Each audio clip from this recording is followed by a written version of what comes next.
নমস্কার বন্ধুরা, জানা হোমিওপ্যাথি চ্যানেলে আপনাদের স্বাগত জানাই। আশা করি আপনারা সবাই ভালো আছেন। আজকে আমি একটি খুব গুরুত্বপূর্ণ টপিক নিয়ে আলোচনা করব। সেটি হলো রিং গার্ড বা দাঁত এবং এর সবথেকে ভালো হোমিওপ্যাথি মেডিসিন। তাই আপনারা ভিডিওটি স্কিপ না করে সম্পূর্ণ দেখতে থাকুন, তাহলে পুরো বিষয়টি ক্লিয়ার বুঝতে পারবেন। তাহলে শুরু করা যাক। এই যে রিং গার্ড, এটা কি হয় না, দেখবেন আপনারা শরীরে গোল গোল রিংয়ের মতো দাগ হচ্ছে। এটা কি না, এটা হচ্ছে ছত্রাক সংক্রমণ। ছত্রাকের জন্য এই রোগটা হয়। এটা কিন্তু খুব ছোঁয়াচে, মানে একজনের থেকে আরেকজনের শরীরে ছড়িয়ে পড়তে পারে।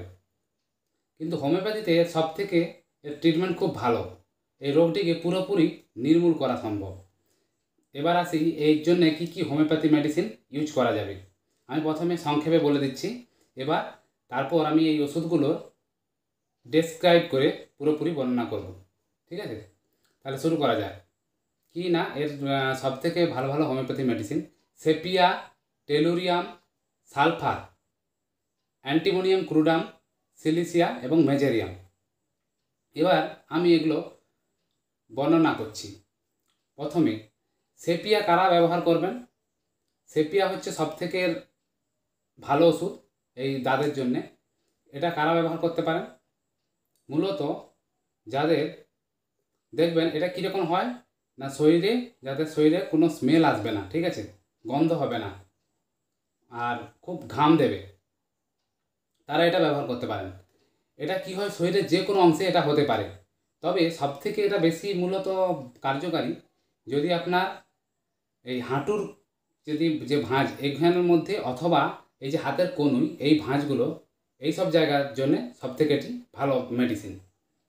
এবার বলি, এই যে মেডিসিনটি, এটি মূলত প্রতি বসন্তকালে বারবার আসতে পারে। এটা হচ্ছে এই সেপিয়ার লক্ষণ। এবার আসি দ্বিতীয় মেডিসিন, টেলুরিয়াম।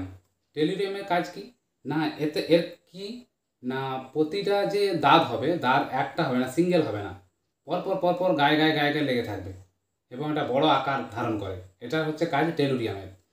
তো এতে কি সিমটম হবে না, প্রচুর চুলকুনি হবে এবং হুল ফোটানোর মতো ব্যথা হবে।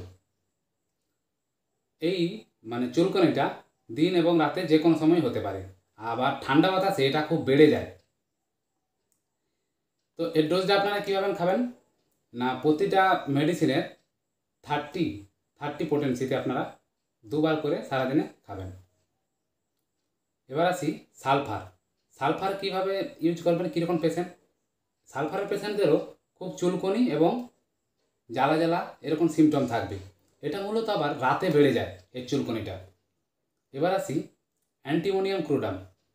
এটা মূলত নখের যেসব ফাঙ্গাস জন্যে এটা খুব ভালো মেডিসিন। এটা এই যে মানে নেল বা নখটা কি হবে না, ডিসকালার হয়ে যাবে, রঙটা দেখবেন ফ্যাকাশে হয়ে যাবে যখন নখে সংক্রমণ হয়। এর পাশাপাশি কী হবে, নখটা ভঙ্গুর হয়ে যাবে, যে কোনো মুহূর্তে ভেঙে পড়তে পারে। স্কিনটা, এই যে নখের ভেতরের যে স্কিন খুব ব্যথা করে। এটা হচ্ছে এই অ্যান্টিমোনিয়াম ক্রুডামের সিমটম। এবার আসি সিলিসিয়া। এটা কি ধরনের না, দেখবেন পায়ের যে আঙুলের যে নিচে যদি হয় এই ধরনের দাঁত, সেটা হচ্ছে সিলিসিয়াতে খুব কার্যকারী। এটা কি হয় না, খুব চুলকানি হয় এবং খুব ঘাম দেয়। যাদের ঘাম দেয় তাদের বেশি, এবং তার সঙ্গে এটা খুব দুর্গন্ধ করে। এটা অনেকে হাজা বলে থাকেন। এরপর আসি মেজেরিয়ামটা কিসের জন্য ব্যবহার হবে? যাদের বিশেষ করে মাথাতে যাদের দাঁত হয় তার পক্ষে এটি খুব ভালো। এই ধরনের মাথার যে দাঁতে অনেক সময় কী হয়, পুঁজ নির্গত হয়। এর জন্য সবথেকে ভালো ওষুধ হচ্ছে মাথার দাঁতের জন্য মেজেরিয়াম। আমি যে কয়েকটি হোমিওপ্যাথি মেডিসিন বললাম, এগুলো আপনারা সব খাবেন না। প্রতিটা মেডিসিন যার যেমন সিমটম, শুধুমাত্র সেই ওষুধটি আপনারা খাবেন। এবার আর প্রতিটা পোটেন্সি হচ্ছে 30 ডোজ। প্রতিটা 30 ডোজের পোটেন্সি থাকবে। ডেলি 2বার থেকে 3বার খেতে পারেন, 2 ফোঁটা করে। ঠিক আছে, এবার আসি আপনারা কি কি সতর্কতা অবলম্বন করবেন এই ধরনের যদি দাঁত হয়। সেক্ষেত্রে আপনারা স্কিনটাকে সবসময় পরিষ্কার পরিচ্ছন্ন রাখবেন, শরীরে ক্লিন রাখবেন। হাত প্রপারলি মানে পরিষ্কার পরিচ্ছন্নতা বজায় রাখবেন। কারো আপনারা যার এই দাঁত সংক্রমণ থাকবে তার পোশাক আশাক টাওয়েল কোনো কিছুই ব্যবহার করবেন না। আর ডেলি আপনারা পোশাক মানে চেঞ্জ করে করে পরবেন, একই পোশাক বারবার পরবেন না।